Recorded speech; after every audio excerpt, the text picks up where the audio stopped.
अस्सलाम वालेकुम students, hope you will be fine. I am your mathematics teacher. आज हम पढ़ेंगे क्लास 9 एक्सरसाइज 1.2 का question number 1। From the following matrices identify unit matrices, row matrix, column matrix and null matrix. ठीक है, ये सब मैट्रिक्स जो है वो इनकी डेफिनेशन हमने पिछले लेक्चर में पढ़ ली थी। ये क्वेश्चन समझने से पहले आप पिछले लेक्चर को एक तो अच्छी तरह समझ लें ताकि आपको ये क्वेश्चन अच्छे से समझ आ जाए। ठीक है, ये फर्स्ट इसके अंदर हमें मैट्रिक्स दिया हुआ है ए मैट्रिक्स। ए मैट्रिक्स में सारी की सारी एंट्रीज जो हैं वो ज़ीरो हैं। ठीक है, जो हमने पढ़ा था कि जिस मैट्रिक्स के अंदर सारी एंट्रीज ज़ीरो होती हैं वो हमारे पास नल मैट्रिक्स होता है। ठीक है, तो इस मैट्रिक्स को हम नल मैट्रिक्स बोलेंगे। बी मैट्रिक्स हमें एक गिवन है, इसमें हमें सिर्फ एक रो गिवन है, तो हमने पढ़ा था जिस मैट्रिक्स में हमें सिर्फ एक रो गिवन हो वो हमारे पास रो मैट्रिक्स होता है। ठीक है, और सी मैट्रिक्स हमें एक गिवन है जिसमें हमें सिर्फ एक कॉलम गिवन है।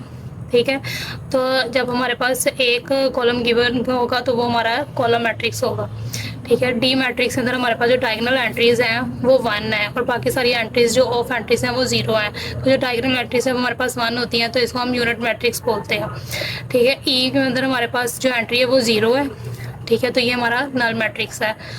एफ मैट्रिक्स जो है हमारे पास में सिर्फ एक और कॉलम गिवन है, तो कॉलम एक गिवन है तो ये हमारे पास कॉलम मैट्रिक्स होगा। इसी तरह हम इसका क्वेश्चन नंबर 2 करेंगे। From the following matrix identify square matrix, rectangular matrix, row matrix, column matrix, identify matrix और नल मैट्रिक्स। ये मैट्रिक्स भी हम पिछले लेक्चर में डिस्कस कर चुके हैं।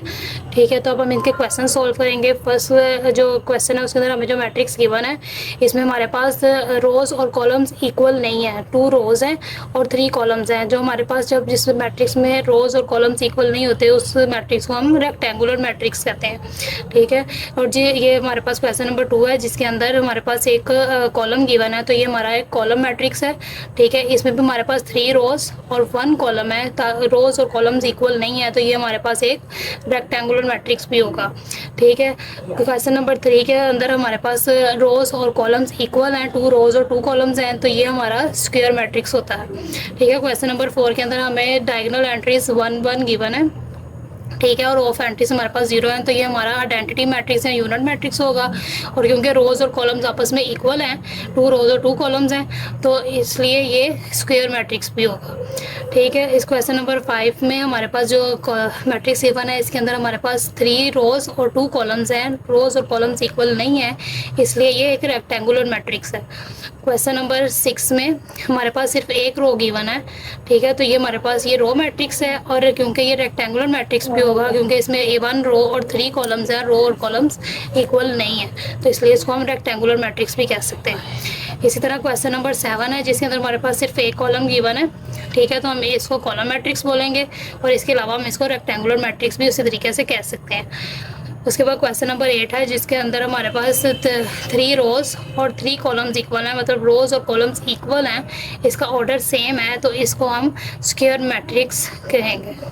इसी तरह क्वेश्चन नंबर 9 में जो हमें मैट्रिक्स गिवन है उसमें सारी की सारी एंट्रीज हमारे पास 0 हैं, तो हमने पढ़ा था जब मैट्रिक्स में सारी एंट्रीज 0 होती हैं उसको हम नल मैट्रिक्स कहते हैं।